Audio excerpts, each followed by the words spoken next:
سورہ بقرہ کی آیت نمبر 286 میں اللہ تعالیٰ وسع کا لفظ استعمال فرماتے ہیں، اور وسع کا ایک معنی بیان کیا جاتا ہے صلاحیت کا ہونا، پوٹینشل کا ہونا، اور ہر انسان کی صلاحیت ایک جیسی نہیں ہوتی، اس لیے ہر انسان سے اس کی صلاحیت کے مطابق سوال ہوگا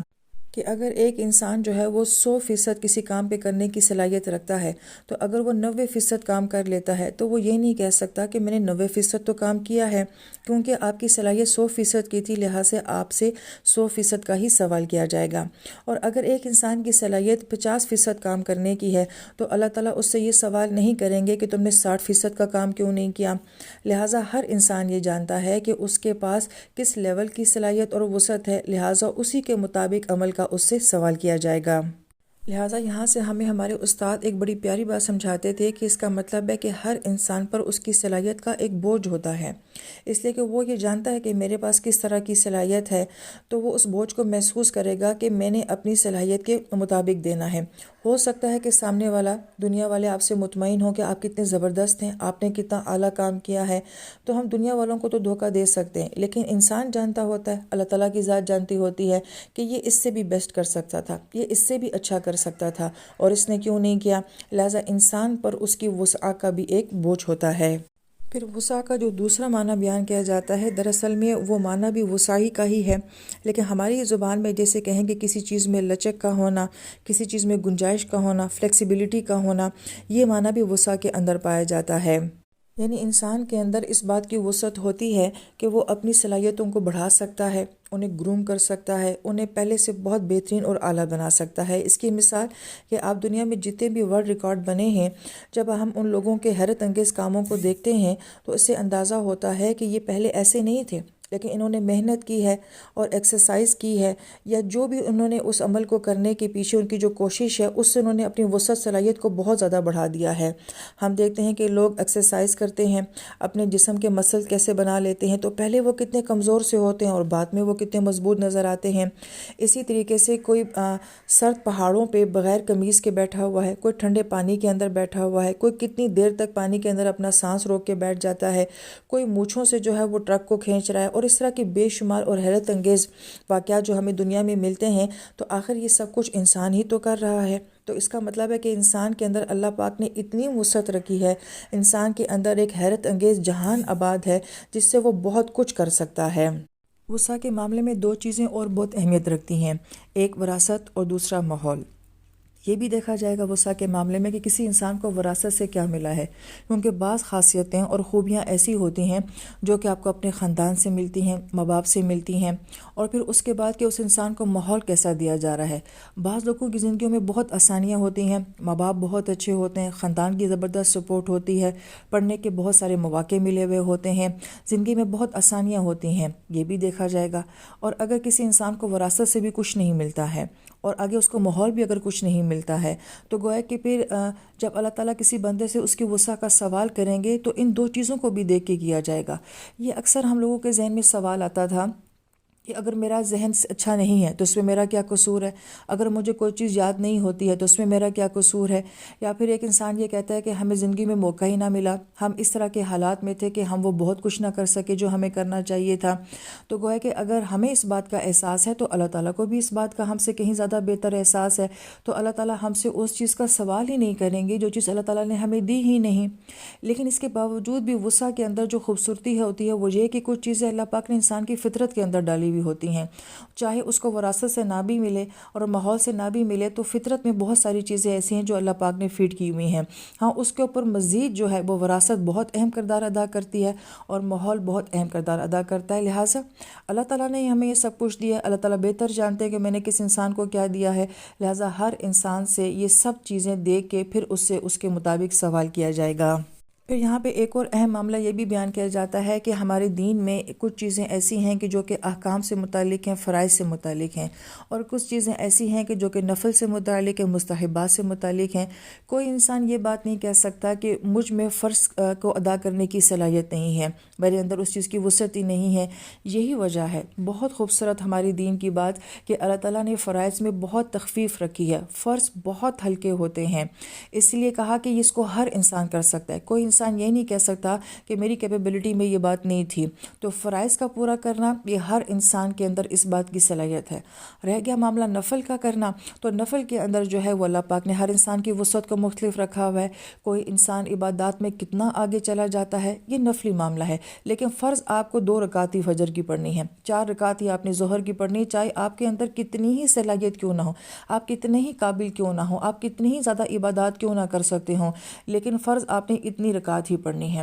آپ سارا سال بھی روزے رکھ سکتے ہیں، آپ 2 مہینے کے بھی روزے رکھ سکتے ہیں، لیکن یہ رمضان 30 دن کا ہی ہوگا، اس سے زیادہ آپ نہیں کر سکتے ہیں۔ تو گویا کہ فرائض کے معاملے میں بہت تخفیف ہے، نفل کے معاملے میں بہت وسعت ہے۔ اور اس کے اندر حکمت کیا ہے کہ اس میں بھی تو دیکھا جائے گا نا کہ کون سا انسان جو ہے وہ نفل کے معاملے میں کتنا آگے جا سکتا ہے، کون کس سے کتنی سبقت لے کے جا رہا ہے۔ تو گویا کہ دنیا میں اصل مزہ اور رونق جو ہے وہ اسی کمپٹیشن سے تو ہے کہ کون کس سے اعلیٰ کر رہا ہے، کون کس سے بہتر کر رہا ہے، اور ہر چیز میں کیا نئی جدت آتی ہے، ایک نیا ماڈل آ جاتا ہے۔ تو یہ ان سب کا تعلق جو ہے وہ وسعت کے ساتھ ہے، اب وہ چاہے عبادات میں ہو، دنیا کے فن میں ہو، کسی بھی مہارت یا کام میں ہو، تو اللہ پاک نے یہ وسعت مختلف رکھی ہوئی ہے۔ پھر وسعت کے معاملے میں ایک اور معاملہ یہ بھی بیان کیا جاتا ہے کہ اگر کسی انسان کو وسعت دی گئی ہے اور وہ بھی جانتا ہے کہ میرے اندر اس بات کی وسعت اور طاقت اور صلاحیت ہے، لیکن پھر انسان اس کے لیے محنت کتنی کرتا ہے، قربانی کتنی کرتا ہے، کوشش کتنی کرتا ہے، یہ بھی بہت اہم معاملہ ہے۔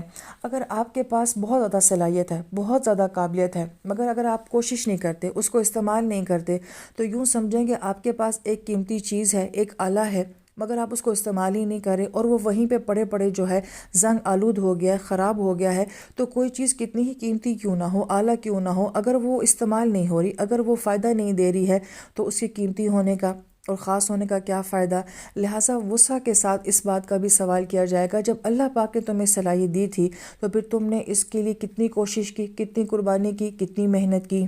اور یہ مسئلہ آج ہماری امت کا بھی ہے اور ہماری اس قوم کا بھی ہے کہ اللہ تعالیٰ نے اس امت میں بہت صلاحیتیں رکھی ہیں، تبھی تو وہ ہزاروں سال تک حکومت کرتے رہے ہیں، مگر وجہ یہ ہے کہ آج امت اپنی صلاحیتوں کو استعمال نہیں کر رہی۔ یہی وجہ ہے کہ ہمارا ملک، اس کو اللہ پاک نے ہر طرح کی معدنیات سے اور ہر طرح کے قدرتی وسائل سے جو ہے وہ مالا مال کیا ہوا ہے، مگر کوئی اس کے وسائل کو استعمال کرنے والا نہیں ہے۔ تو اس کا مطلب یہ ہے کہ اگر اللہ پاک نے وسعت دی ہو، صلاحیت دی ہو، اور کوئی اگر اس کو استعمال نہیں کرتا ہے، تو یہی چیز پھر انسان کی ذلت کا باعث بن جاتی ہے، اس کی ناکامی کا باعث بن جاتی ہے کہ ہونے کے باوجود تم نے اس کو استعمال کیوں نہیں کیا۔ تو پھر ایسا انسان جو ہے وہ دوہری پکڑ میں آ جائے گا کہ اس کو دیا بھی گیا تھا اور اس نے اس کو استعمال بھی نہیں کیا۔ اس لیے آج کی دنیا میں آپ دیکھیں کہ سیلف اسسمنٹ کے کتنے کورس کروائے جاتے ہیں، سیلف اویئرنیس کے کتنے کورس کروائے جاتے ہیں، گوگل میں باقاعدہ اس طرح کے سوالات کیے جاتے ہیں کہ جس سے ہو کہ سامنے والے کی پرسنالٹی کیسی ہے۔ اب باقاعدہ ہمارے اداروں میں بھی یہ نظام آنے لگا ہے کہ پہلے ہر انسان کی سیلف اسسمنٹ کی جائے، سیلف اویئرنیس کا ایک کورس کیا جائے، تاکہ پتہ چلے کہ یہ بندہ ہمیں کیا فائدہ دے سکتا ہے، کیا کام دے سکتا ہے، پھر اس کے مزاج کے مطابق اس کو وہ کام دیا جائے، تاکہ وہ پھر اس کی ایفرٹ بھی نظر آئے اور نفع بھی نظر آئے۔ ہوتا یہ ہے کہ انسان کے اندر وسعت کسی اور بات کی ہوتی ہے، صلاحیت کسی اور بات کی ہوتی ہے، اس سے کام کچھ اور کروایا جا رہا ہوتا ہے، لہٰذا ساری زندگی اس چیز کا ہمیں فائدہ حاصل نہیں ہوتا ہے۔ اس لیے اس طرح کے کورسز کر لینا بھی بہتر ہوتا ہے، اپنے آپ کو جان لینا بھی بہتر ہوتا ہے۔ بالخصوص اولاد کے معاملے میں، شاگردوں کے معاملے میں بھی یہ جاننا بڑا ضروری ہوتا ہے کہ اس کا مزاج کیا ہے، اس کی سوچ کیا ہے، اسی طرف اس کو جو سبجیکٹ وہ پڑھنا چاہتا ہے اس کو وہی پڑھانا چاہیے، جو کام وہ کرنا چاہتا ہے اس کو وہی کروانا چاہیے۔ اسی طریقے سے ہمارے اداروں میں بھی بچوں کے اندر دیکھا جائے کہ ان کو کون سا مضمون پڑھنا ان کے مزاج کے مطابق ہے، ان کو اسی فیلڈ میں بھیجا جائے۔ ہمارے بچے پڑھ کچھ اور رہے ہوتے ہیں، مزاج ان کا کچھ اور ہوتا ہے، تو ماں باپ کا پیسہ بھی ضائع ہوتا ہے اور ان کا وقت بھی ضائع ہوتا ہے۔ تو گویا کہ وسعت کو جاننا کہ کس انسان کو اللہ پاک نے کیا دیا ہے، یہ بہت اہم ہوتا ہے۔ یہ وہ سارے کورسز ہیں جو آج کی اس ماڈرن دنیا میں کروائے جا رہے ہیں اور اس پہ لاکھوں خرچ کیے جاتے ہیں، اور یہ فارمولہ قرآن پاک 1400 سال پہلے دے رہا ہے کہ اپنی وسعت کو پہچانو، اپنی صلاحیت کو پہچانو، پھر کسی کام کے اندر ہاتھ ڈالو۔ پھر آیت مبارکہ میں لہا ما کسبت ہے وعلیہا ما اکتسبت ہے۔ لہا ما کسبت بولنا آسان ہے، اس لیے یہاں سے مثبت نیکی کا معاملہ لیا گیا ہے کہ نیکی میں سہولت ہوتی ہے، آسانی ہوتی ہے، ایون یہ کہ اگر اس نیکی کو الفاظ میں بیان کیا جائے تو وہ الفاظ بھی آسان ہو جاتے ہیں۔ وعلیہا ما اکتسبت سے انسان کے گناہوں اور کمیوں کا تذکرہ کیا گیا ہے، تو گویا کہ الفاظ کے اندر بھی مشقت آ جاتی ہے، تو گویا کہ گناہ انسان کو مشقت میں ڈال دیتے ہیں۔ لہا ما کسبت و علیہا مکتسبت کا ایک بہت ہی خوبصورت نقطہ یہ بیان کیا جاتا ہے کہ نیکی میں آسانی کس طریقے سے ہوتی ہے کہ نیکی آپ کسی وقت بھی کر سکتے ہیں، کسی کے سامنے بھی کر سکتے ہیں، پورے اعتماد کے ساتھ کر سکتے ہیں، جبکہ گناہ آپ کو چھپ کر کرنا پڑتا ہے، ڈر کر کرنا پڑتا ہے اور خوف کے ساتھ کرنا پڑتا ہے۔ تو گویا نیکی میں آسانی ہوتی ہے اور گناہ میں مشکل ہوتی ہے۔ پھر ایک اور خوبصورت نقطہ کہ لہا ما کسبت کہا گیا کہ وہ نیکی اس کی ہو جاتی ہے اور وہ اس نیکی کے ساتھ ہو جاتا ہے۔ کہ بہت ہی خوبصورت معاملہ بیان کیا گیا ہے کہ انسان اپنی نیکی کے ساتھ اور نیکی اس انسان کے ساتھ ایڈجسٹ ہو جاتی ہے۔ یعنی نیکی کرنا یہ فطرت ہوتی ہے، اس میں آسانی ہوتی ہے، اس میں خوبصورتی ہوتی ہے، تو انسان نیکی کے ساتھ بڑے آسانی کے ساتھ ایڈجسٹ ہو جاتا ہے۔ جب علیہا مکتسبت کہا گیا ہے تو اعلیٰ کا مطلب ہوتا ہے کسی چیز کے اوپر ہونا، یعنی کہ گناہوں کا بوجھ انسان کے اوپر ہوتا ہے، تو اس کا مطلب یہ ہے کہ گناہ ہمارے ساتھ اور ہم گناہ کے ساتھ ایڈجسٹ نہیں ہو پاتے، مکس نہیں ہو پاتے۔ یہ لہا کا اور علیہا کا فرق بیان کیا گیا ہے۔ تو گویا نیکی کے لیے لہا کیوں کہا گیا کہ نیکی ہمارے ساتھ، ہم اپنی نیکیوں کے ساتھ، لیکن گناہ ہمارے ساتھ نہیں ہوتا، وہ ہمارے اندر نہیں آ جاتا، بلکہ اس کا بوجھ ہوتا ہے جو ہم اپنے اوپر محسوس کرتے ہیں۔